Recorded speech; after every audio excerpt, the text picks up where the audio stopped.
Hello बच्चों, शुरू करते हैं आज का क्लास।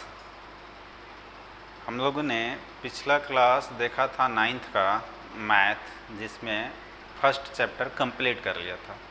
आज जो हम लोग पढ़ने वाले हैं 9th का एक्सरसाइज 2 मैथ का बहुपद है ना, पॉलिनोमियल बहुपद होगा।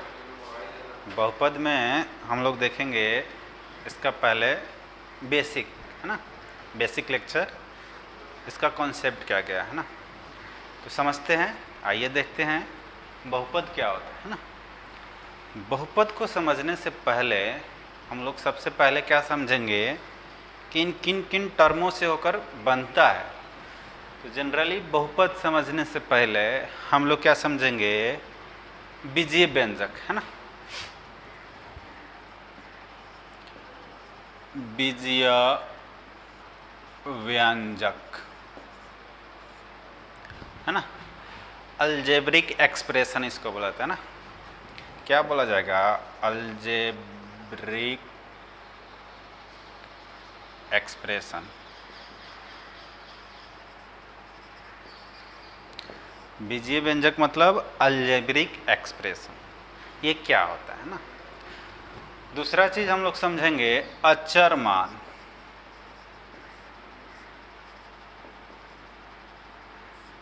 क्या समझेंगे, अचर मान।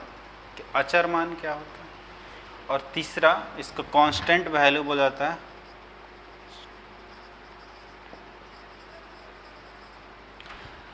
चर मान, जिसको हम लोग वेरिएबल बोलते हैं। क्या बोलते हैं, वेरिएबल।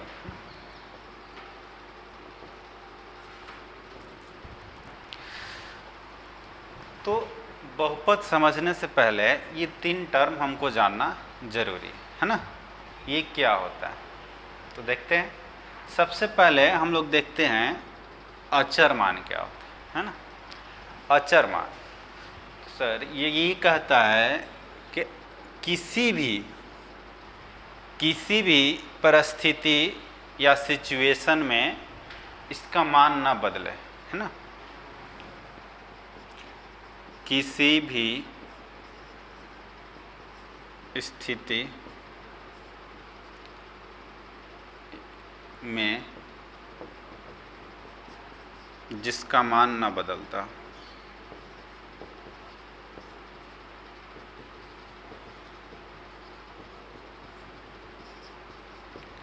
किसी भी परिस्थिति में जिसका मान न बदलता हो उसको हम लोग अचर मान कहेंगे है ना। जैसे एक उदाहरण के तौर पे देखते हैं। मान के चलिए कि हम किसी भी मंथ में तिथि को डिनोट करते हैं, तो लिखते हैं भाई, मान के चलो जनवरी ही चल रही है, तो 01, 01 और 2020 है ना। उसी तरह से हम देख लिए 02, 01, 2020, ऐसे ऐसे करते आएगा कहाँ तक, 31/1/2020। यानी स्थिति कैसा भी हो 2020 का आप देख सकते हैं, लेकिन इसमें जो है ना, ये चीज़ें नहीं बदल रही हैं। आपका मंथ यहीं का यहीं रह गया, जनवरी 01/01 और ये आते चला जाएगा, और ईयर भी आपका यहीं रह गया 2020 और 2020 है ना। तो इस तरह से हम देखेंगे कि ये क्या होगा, इसका मान नहीं बदल रहा है। ये 01 यहाँ पर भी था, 1 तारीख में भी था 01 और 2020, 2 तारीख में भी 01/2020, 10 तारीख में भी यहीं होगा, 4 तारीख में भी यहीं होगा, और इस तरह से हम कह सकते हैं कि ये मान नहीं बदल रहा है। तो आप सपोर्ट करो कि ये जो मान नहीं बदल रहा है, तो इसी को बोला जाएगा है ना। ये सारे जो टर्म आ रहे हैं ये क्या होंगे, चर मान, अचर मान है ना। ये आपका हो जाएगा अचर मान, कांस्टेंट वैल्यू है ना। एक और उदाहरण के तौर पे समझते हैं कि जैसे सिर्फ मंथ और ईयर की बात करें है ना, सिर्फ मंथ और ईयर में इसको देखें सर, तो क्या हो सकता है कि अगर हम कहें जनवरी 2020 है ना, तो इसको इस तरह से लिख सकते हैं। फरवरी 2020 तो इस तरह से लिख सकते हैं। मार्च 2020 तो इस तरह से लिख सकते हैं। अप्रैल 2020 तो इस तरह से लिख सकते हैं। और ऐसे दिसंबर 2020 तो ये लिखा जा सकता है 12/2020। तो इसमें आप एक चीज़ देख रहे होंगे कि ये जो है ये बदल रहा है, लेकिन ये जो नहीं बदल रहा है, तो ये जो नहीं बदल रहा है सर, इसी को बोला जाता है अचर मान। अचर मान या इसको कांस्टेंट वैल्यू बोला जाता है ना, जो किसी भी परिस्थिति में बराबर रहे, बदले नहीं, है ना। इसका सबसे अच्छा उदाहरण के तौर पे अगर हम देखें तो जितने भी अंकीय मान होते हैं, यहाँ पर ले लीजिए, जैसे 0 से स्टार्ट कर दें, 1 2 3 4, है ना, और इन्फिनाइट तक जितने भी, है ना, इंटीजर्स एक तरह से कह सकते हैं, जितने भी इंटीजर्स होंगे वो क्या होंगे, कांस्टेंट वैल्यू होगा, है ना। जितना भी इंटीजर्स होगा वो क्या होगा, कांस्टेंट। अब देखो 2 का मान है, 2 किसी भी परिस्थिति में कितना रहेगा, 2 ही रहेगा, उसका वैल्यू चेंज नहीं होगा। 4 कहीं भी रहे, किसी भी परिस्थिति में रहे तो उसका मान 4 ही रहेगा, ये कभी चेंज नहीं होगा। तो इस तरह के जो मान होंगे उसको बोला जाएगा अचर मान, है ना। अब नेक्स्ट देखते हैं चर मान। चर मान क्या है कि जो परिस्थिति के या स्थिति के अनुसार चेंज होते रहे, है ना। चर मान की अगर हम बात करें तो जो स्थिति के अनुसार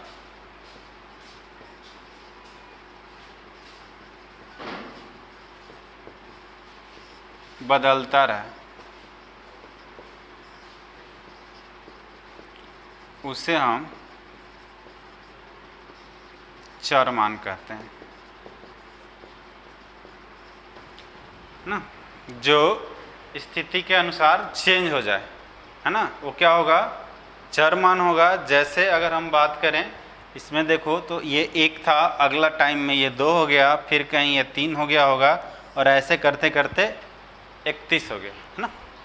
तो ये समय के अकॉर्डिंग बदल रहा है, लेकिन ये समय के अकॉर्डिंग नहीं बदल रहा था, तो ये क्या हो जाएगा, ये जो नहीं बदल रहा था वो अचर मान, और जो बदल रहा था वो चर मान। क्लियर। इसके बाद इसमें भी आप देखो तो ये जो नहीं बदल रहा था, 2020 यहाँ भी था, 2020 यहाँ भी था, 2020 यहाँ भी था, ऐसे करते करते 2020 लास्ट तक था। तो ये जो होगा चर मान नहीं होगा, ये अचर मान होगा, लेकिन ये बदल रहा था, है ना, वैरी कर रहा है। 1 था, 2 हो गया, 3 हो गया, 4 हो गया, और ऐसे करते करते बदलते रह रहा है ना। तो ये क्या हो जाएगा, चर मान हो जाएगा, है ना। चर मान का सबसे अच्छा उदाहरण के तौर पे हम लोग मैथ में जो देखते हैं चर मान को x y z ऐसे करके, जो ना अक्षरों में जो चीज़ें रहती हैं डिनोट किया रहता है, वो मैक्सिमम टाइम चर मान होता है ना। तो चर मान के तौर पे हम लोग x y z इस तरह की चीज़ें मानते हैं, है ना। अब चर मान और अचर मान तो हम लोग समझ गए। अब आते हैं कि बीजीय व्यंजक क्या होता है ना।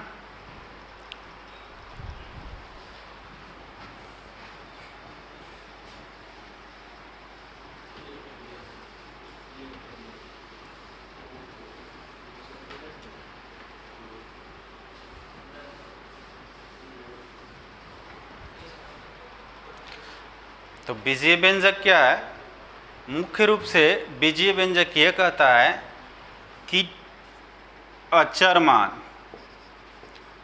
मान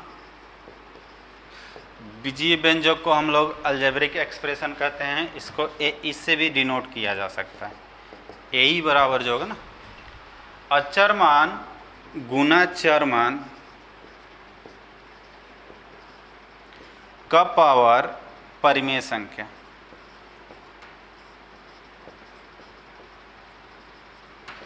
है ना। बीजीय व्यंजक क्या होता है कि कोई एक अचर मान, उसका मल्टीपल में चर मान, और उस चर मान का पावर परिमेय संख्या कोई हो। तो इस तरह के जो चीज़ें होंगी वो क्या होंगी, बीजीय व्यंजक को डिनोट करेंगे। अब आप यहाँ से किसी भी तरह का बीजीय व्यंजक आप बना सकते हैं। फिर एक बार समझ लीजिए, constant into variable to the power rational number, है ना। अगर इसको डिसाइड करें कुछ लेके, तो कोई एक कांस्टेंट मान ले लीजिए, मान के चलिए 3, चर मान के चलो x, सबसे ज़्यादा यूज होने वाला चर मान x ही है, x, और इसका पावर परिमेय संख्या, परिमेय संख्या कुछ भी, परिमेय संख्या आप ले सकते हो 1/2। तो ये जो हमको प्राप्त हुआ 3x का पावर 1/2, ये क्या हो जाएगा, बीजीय व्यंजक कहलाएगा। क्या कहलाएगा, बीजीय व्यंजक कहलाएगा। एक और उदाहरण लेते हैं, चर अचर मान, कांस्टेंट वैल्यू यानी ले लो 4, है ना, कोई एक वेरिएबल और उसका पावर परिमेय संख्या, परिमेय संख्या जैसे 2, तो 4y² जो होगा ये क्या हो जाएगा, ये परिमेय बीजीय व्यंजक हो जाएगा, है ना। अच्छा, एक बात ध्यान रखना, 2 भी क्या है, परिमेय संख्या है, परिमेय संख्या, 2 क्या है, परिमेय संख्या है, क्योंकि इसको 2/1 यानी p/q के रूप में लिखा जा सकता है। 2 परिमेय संख्या भी है, सम संख्या भी है, यह पूर्ण संख्या भी है ना, प्रकृत संख्या भी है। क्यों, क्योंकि इसका यूज हम लोग आगे देखने वाले हैं ना। एक और उदाहरण के तौर पे समझ लीजिए, कोई एक कांस्टेंट वैल्यू ले लीजिए 10z और का पावर 3/2, ये क्या हो जाएगा, एक बीजीय व्यंजक हो जाएगा, है ना। इस तरह से बीजीय व्यंजक के बारे में हम लोगों ने क्या समझा कि यह अचर मान गुना चर मान टू द पावर परिमेय संख्या के रूप में होता है, यानी कांस्टेंट इनटू वेरिएबल का पावर क्या होगा, रेशनल नंबर, है ना।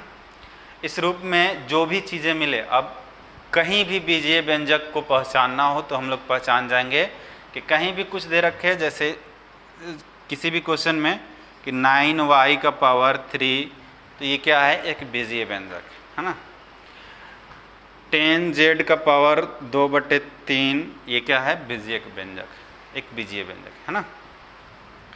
10x का पावर -1/2, ये भी क्या है, एक बीजीय व्यंजक है ना, क्योंकि -1/2 क्या है, परिमेय संख्या। तो इस तरह से हमने ये पूरा चीज़ देखा। पहला चीज़ देखा अचर मान, चर मान और फिर बीजीय व्यंजक। इसको मिटाते हैं,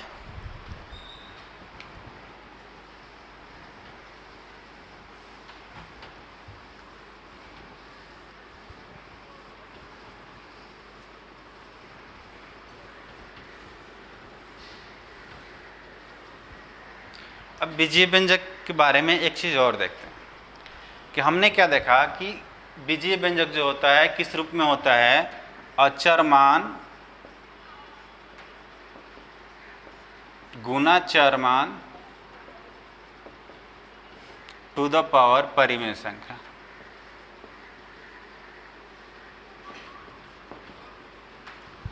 ये क्या होगा, ये आपका बीजीय व्यंजक होगा ना। जैसे मान के चलो 3x का स्क्वायर ना, 4x का पावर 4, इस तरह की जो चीज़ें हो जाएंगी वो क्या हो जाएंगी, बीजीय व्यंजक हो जाएंगी ना। इसके आगे की अगर हम बात कहें तो क्या होगा कि अगर बीजीय व्यंजक में कोई एक और बीजीय व्यंजक जोड़ दिया जाए, है ना, यानी इसको शॉर्ट में हम लिख सकते हैं, अलजेब्रिक एक्सप्रेशन में एक और अलजेब्रिक एक्सप्रेशन जोड़ देते हैं तो वो हमको अलजेब्रिक एक्सप्रेशन ही देगा, है ना।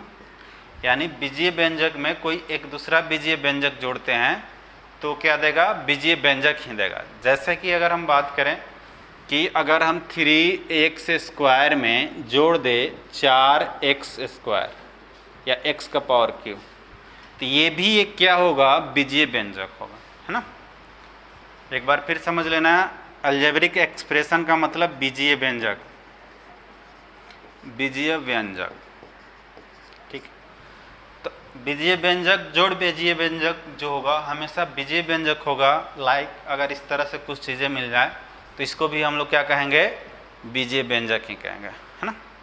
एक चीज़ और इसमें देखो, अगर हम घटा ले अलजेब्रिक एक्सप्रेशन में से घटा ले अलजेब्रिक एक्सप्रेशन तो हमको अलजेब्रिक एक्सप्रेशन ही मिलेगा ना। जैसे अगर हम बात करें कि अगर हम जोड़ दें 3x² में से घटा ले 10x⁻³ तो ये भी क्या होगा, एक अलजेब्रिक एक्सप्रेशन ही हमको देगा। ठीक है, इसको भी हम लोग क्या कह सकते हैं, ये क्या है, बीजीय व्यंजक है, बीजीय व्यंजक। ठीक, नेक्स्ट जो है अगर गुना कर ले अलजेब्रिक एक्सप्रेशन में तो वो भी क्या हो जाएगा, बीजीय व्यंजक इनटू बीजीय व्यंजक, ये भी क्या हो जाएगा, एक बीजीय व्यंजक ही देगा। जैसे हम देख सकते हैं कि 3x⁻6 बटे 2x गुना करना है 2x⁻3 है ना। तो पिछला क्लास में हम लोगों ने देखा था कि अगर बेस सेम हो तो गुना में क्या हो जाता है, पावर जुट जाता है, तो 3 दूनी 6 हो जाएगा और x का पावर 6 + 3 हो जाएगा, यानी 6x⁻9 इसका आंसर है ना। तो ये भी जो मिला ये क्या हुआ, एक बीजीय व्यंजक हमको प्राप्त हुआ। उसी तरह से अगर हम भागा दें अलजेब्रिक एक्सप्रेशन में, भागा दे अलजेब्रिक एक्सप्रेशन का, तो ये भी हमको क्या देगा, अलजेब्रिक एक्सप्रेशन देगा ना। बीजीय व्यंजक में भाग दे दे बीजीय व्यंजक का तो हमको क्या मिलेगा, बीजीय व्यंजक ही मिलेगा। जैसे अगर हम कोई भी एक बीजीय व्यंजक लेते हैं, जैसे 6x⁻5/2 बटे में x⁻3/2, इस तरह से है ना। तो भागा में हम बताए थे कि अगर बेस सेम हो तो पावर घट जाता है, पहला चैप्टर में हम लोग ये चीज़ क्लियर कर चुके हैं। तो 6 तो रह जाएगा, x का पावर क्या हो जाता है, पावर घट जाएगा 5/2 - 3/2, और ये घटाओगे तो 6 2/2 x का पावर में, और कट के क्या हो जाएगा 6x। तो ये जो प्राप्त हुआ हमको, ये भी क्या होगा, बीजीय व्यंजक ही प्राप्त हुआ। तो ये बहुत इंपॉर्टेंट चीज़ है, इसको याद करना होगा कि अगर बीजीय व्यंजक जोड़ बीजीय व्यंजक कहीं दिख जाए तो हमको हमेशा आउटपुट जो देगा बीजीय व्यंजक के रूप में देगा, है ना। जोड़ हो, घटाव हो, गुना हो, भागा हो, अगर बीजीय व्यंजक का ही दोनों पार्ट है तो आप कह सकते हैं कि जो हमको मिल रहा है प्रोडक्ट वो क्या होगा, बीजीय व्यंजक होगा। ठीक है, देखते हैं नेक्स्ट इसमें क्या है।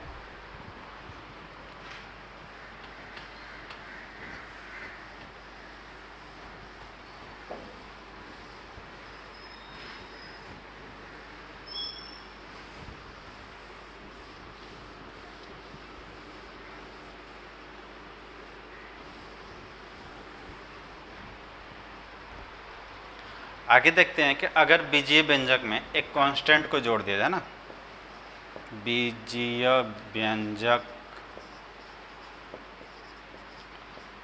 जोड़ अचर मान, है ना, इसको ए से सूचित किया जाता है, इसको सी से सूचित किया जाता है। तो ये हमेशा जो देगा बीजीय व्यंजक देगा, है ना।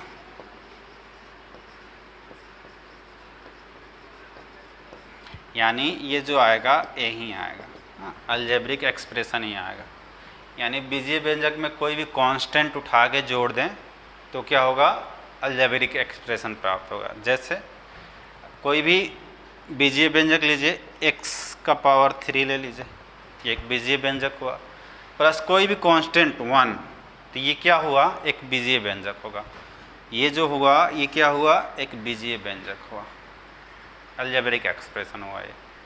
अगर हम घटा लें कि बीजीय व्यंजक में से घटा लेते हैं कांस्टेंट को, तब भी ये हमेशा हमको बीजीय व्यंजक देगा, है ना।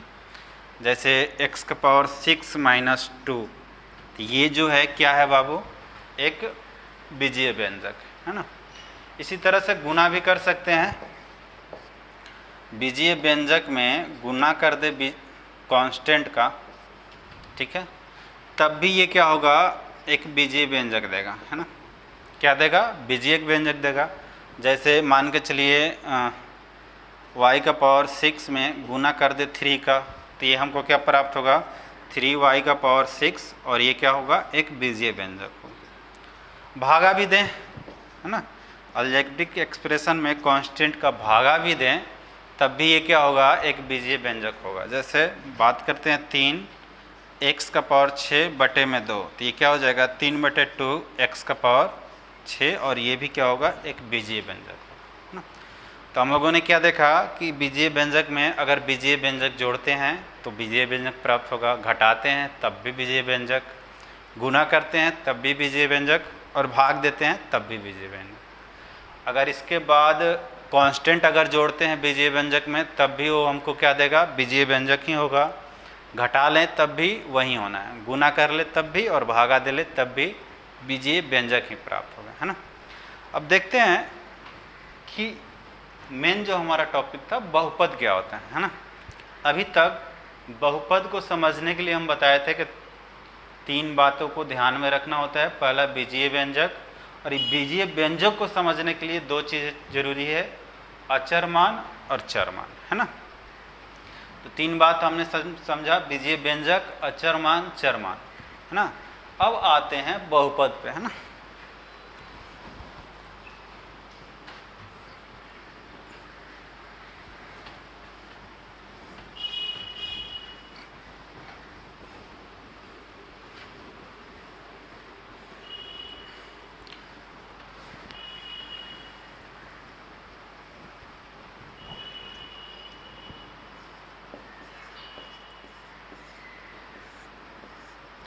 बहुपद क्या कहता है कि बहुपद किस फॉर्म में रहता है, तो यह एक प्रकार का बीजीय व्यंजक ही है। क्या है, बीजीय व्यंजक। इसका अगर हम फॉर्म देखें तो यह कहता है कि अचर मान गुना चर मान और इसका पावर होल नंबर यानी पूर्ण संख्या। कोई भी व्यंजक, कोई भी बीजीय व्यंजक इस टर्म में रहे, है ना। अब नंबर सिस्टम में हम बता चुके थे कि जितने भी रेशनल नंबर होते हैं सभी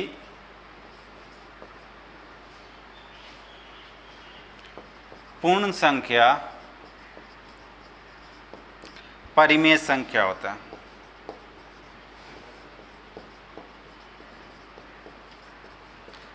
ना। सभी पूर्ण संख्या क्या होता है, परिमेय संख्या होता है ना। आप देख सकते हो पूर्ण संख्या में क्या क्या होता है, सेट ऑफ 1 2 3 और ये ऐसे, है ना, कि जितने भी है 1 2 3 4 5 6 7 ये सब क्या होंगे, एक क्या होंगे, परिमेय संख्या होंगे, है ना। तो जितने भी पूर्ण संख्या होंगे ये परिमेय संख्या होंगे।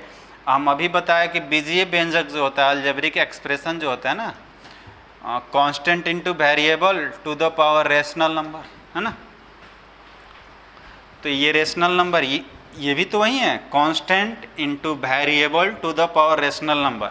अब रेशनल नंबर में भी कैसा रेशनल नंबर, तो जो पूर्ण संख्या में हो, है ना, जो क्या हो, पूर्ण संख्या में हो, तो वैसा जो होगा रेशनल नंबर, तो हम लोग उसको क्या कहेंगे, बहुपद। तो यहाँ से जो बहुपद का डिफिनीशन निकलेगा कि वैसा बीजीय व्यंजक, वैसा बीजीय व्यंजक वैसा बीजीय व्यंजक जिसमें चर मान का घात पूर्ण संख्या है।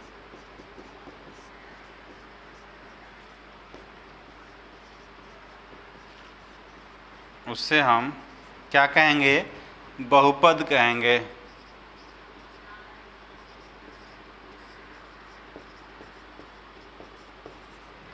उसे क्या कहते हैं, बहुपद कहते हैं, है ना।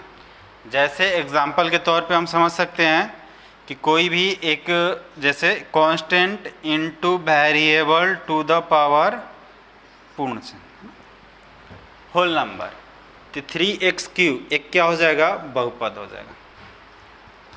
क्या हो जाएगा सर, बहुपद हो जाएगा, है ना। क्लियर है। तो बहुपद हम समझ सकते हैं इस तरह से। अगर हम बात करें कि 4x⁴ 1/2 क्या ये बहुपद है? तो हम देख रहे हैं कि इसका पावर क्या है? परिमेय संख्या है ना। क्या यह पूर्ण संख्या है? तो नहीं है, तो यह बहुपद नहीं होगा, है ना। एक और उदाहरण के तौर पे देखते हैं ना, एक्स स्क्वायर प्लस 4 एक्स का पावर 3/2, है ना। तो क्या यह है? आप देख लीजिए, पूर्ण संख्या नहीं है, p/q के रूप में है, तो ये बहुपद नहीं होगा, है ना। यानी जिस भी बीजीय व्यंजक में आपका परिमेय संख्या के रूप में चर का पावर मिल जाए तो आप कह सकते हैं कि वो बहुपद नहीं है। तो यहाँ से आप देख सकते हैं कि क्या इसको बहुपद कह सकते हैं? बहुपद तो है, बहुपद भी है, और ये क्या है? बीजीय व्यंजक भी है ना। बीजीय व्यंजक, बीजीय व्यंजक भी है। तो हम क्या कह सकते हैं कि जितने भी बहुपद होते हैं वो बीजीय व्यंजक होते हैं, लेकिन सभी बीजीय व्यंजक बहुपद नहीं होते हैं। क्योंकि देखो, ये भी एक बीजीय व्यंजक था, ये भी एक बीजीय व्यंजक था, लेकिन वो बहुपद नहीं हुआ। तो एक नोट बना के हम लिख लेंगे यहाँ पे कि सभी बहुपद है ना बीजीय व्यंजक होते हैं।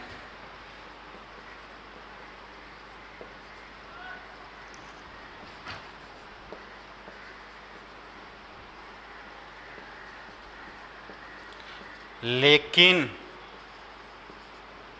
सभी बीजीय व्यंजक बहुपद नहीं होता।